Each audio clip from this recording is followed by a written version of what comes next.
अस्सलाम वालेकुम दोस्तों, आज 17 मार्च है। मैं आपका दोस्त नदीम अकरम हाजिर हूं ईरान वॉर के 17वें दिन की बड़ी अपडेट लेकर। दोस्तों 57वीं वेव के साथ ईरान का बड़ा हमला है। अमेरिकी एयरबेस पर मिसाइल ड्रोन स्ट्राइक का दावा है। तेल अवीव में दहशत और तबाही के मंजर हैं। अंडरग्राउंड बंकर तक पहुंची ईरान की मिसाइलें हैं और काबुल में आधी रात एयर स्ट्राइक से 200 लोगों की मौत की खबर सामने है। दोस्तों आज की इस रिपोर्ट में आपको जंग की हर बड़ी और संगीन अपडेट एक साथ देखने को मिलेगी। जहां सबसे पहले आप इस वीडियो पर नजर डालिए। ईरान का 57वां प्रॉमिस ट्रूथ 4 ऑपरेशन की नई लहर हमलों की तस्वीर जारी की। दोस्तों मिडल ईस्ट की जंग के बीच ईरान ने एक बार फिर अपनी ताकत का बड़ा पैगाम दिया है। ईरानी आर्म फोर्स ने प्रॉमिस ऑफ ट्रूथ 4 ऑपरेशन के तहत यानी हमलों की नई लहर की वीडियो जारी की है। इस वीडियो में साफ देखा जा सकता है कि मिसाइल लॉन्चर से एक के बाद एक मिसाइलें दागी जा रही हैं और रात के अंधेरे में आसमान को चीरती हुई ये मिसाइलें अपने टारगेट की तरफ बढ़ रही हैं। नजरीन, ईरान का दावा है कि ये हमले उनके जवाबी ऑपरेशन का एक बड़ा हिस्सा है और इसका मकसद दुश्मन के अहम ठिकानों को निशाना बनाना है। प्रॉमिस ऑफ ट्रूथ 4 को ईरान अब तक का सबसे बड़ा और लगातार चलने वाला ऑपरेशन बता रहा है, जिसमें एक के बाद एक वेव में हमले किए जा रहे हैं। दोस्तों 57वीं वेव का मतलब है कि यह जंग अब रुकने वाली नहीं है बल्कि और तेज होती जा रही है। अब सवाल यह है, क्या ये हमले इलाके में और बड़ा टकराव पैदा करेंगे या फिर इससे कोई नया सियासी दबाव भी बनेगा। वहीं आप ये दूसरा वीडियो देखिए।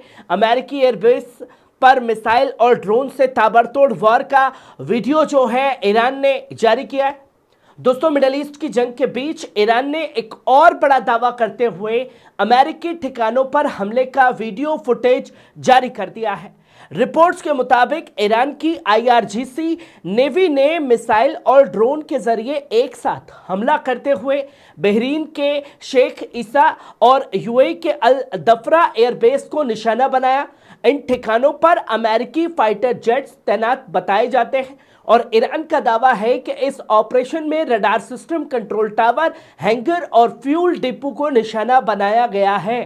दोस्तों जारी किए गए वीडियो में मिसाइलों की लॉन्चिंग और ड्रोन अटैक के मंजर दिखाए जा रहे हैं, जो ये दिखाने की कोशिश है कि ईरान अब सीधे तौर पर अमेरिकी मिलिट्री ठिकानों पर टारगेट कर रहा है। हालांकि अभी तक अमेरिका की तरफ से इन दावों की पूरी तस्दीक जो है सामने नहीं आई है, लेकिन इतना जरूर है कि शेख ईसा और अल दफरा जैसे अहम एयरबेस पर हमला पूरे खाड़ी इलाके में हालात को और ज्यादा संगीन बनाता हुआ दिखाई दे रहा है। अब सवाल यह है, क्या यह टकराव और बढ़ेगा या फिर कोई बड़ा सियासी मोड़ भी आने वाला है। यहां मिसाइल लॉन्चिंग देखिए। अब ये अगला वीडियो देखिए। तेल अवीव में तबाही का मंजर दहशत का माहौल बयां कर रहा है। दोस्तों मिडल ईस्ट की जंग के बीच अब इजराइल से एक बेहद खौफनाक वीडियो और दिल दहला देने वाला वीडियो सामने आया है।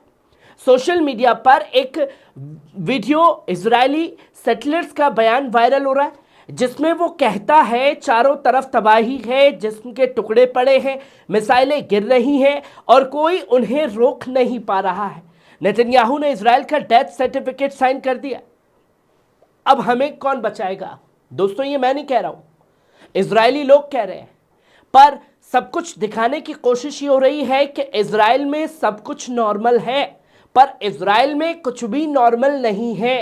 ये तस्वीरें अपने आप में बहुत कुछ बयां कर रही हैं।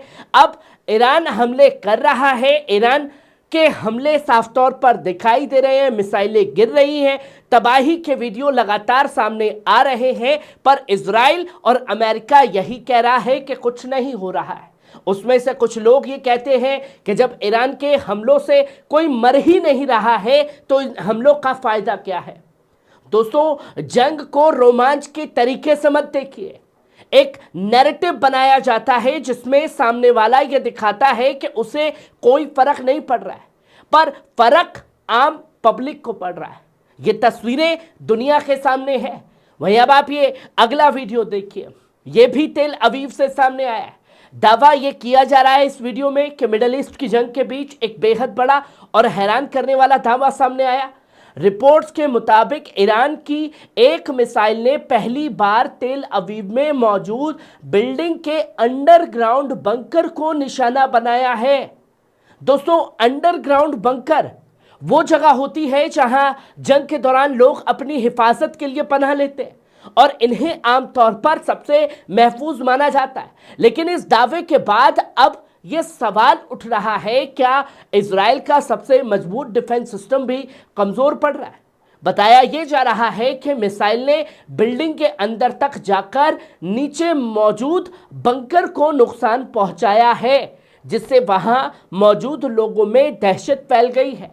हालांकि अभी तक इस दावे की आधिकारिक तस्दीक जो है इजराइल की तरफ से नहीं हुई है। और दोस्तों, इजराइल कभी नहीं बताएगा कि ईरान के हमलों से उस पर कोई फर्क पड़ रहा है, पर दुनिया बखूबी जानती है कि ईरान के जो हमले हैं वो सटीक निशाने पर गिर रहे हैं और जिसको बरगलाने की और झुठलाने की कोशिश जो है वो लगातार जारी है इजराइल की तरफ से। अब आप ये 5वां वीडियो देखिए। दोस्तों, जंग के बीच में आधी रात को पाकिस्तान पगला गया है। जी हां दोस्तों, आधी रात एक बेहद संगीन और हैरान करने वाला वीडियो जो है काबुल से सामने आया। अफगानिस्तान के हेल्थ मिनिस्टर के हवाले से रिपोर्ट आ रही है कि काबुल में एक रिहैब सेंटर पर कथित पाकिस्तानी एयर स्ट्राइक हुई, जिसके बाद इमारत में भीषण धमाका हुआ और देखते ही देखते पूरी बिल्डिंग आग की लपटों में घिर गई है।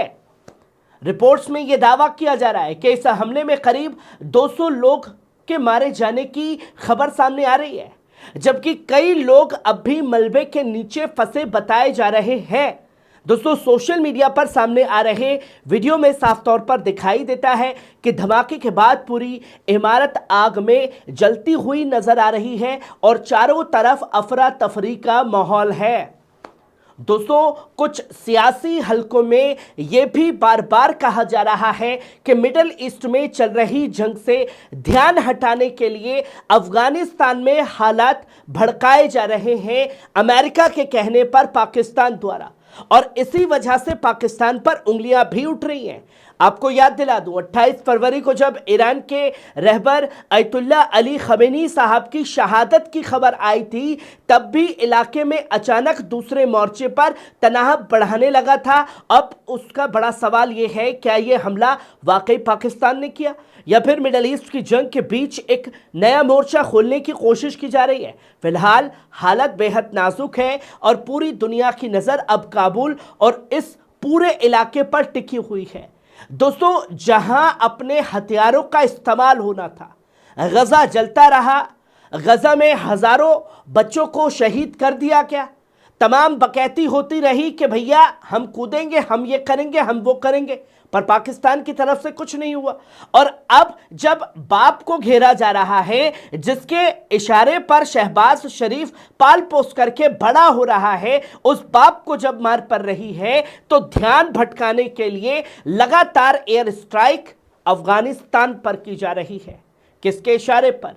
आपको क्या लगता है कि शहबाज शरीफ अमेरिका डोनाल्ड ट्रंप की कठपुतली है या नहीं? उसी कठपुतली के आधार पर अफगानिस्तान पर यह हमले कर रहा है या नहीं?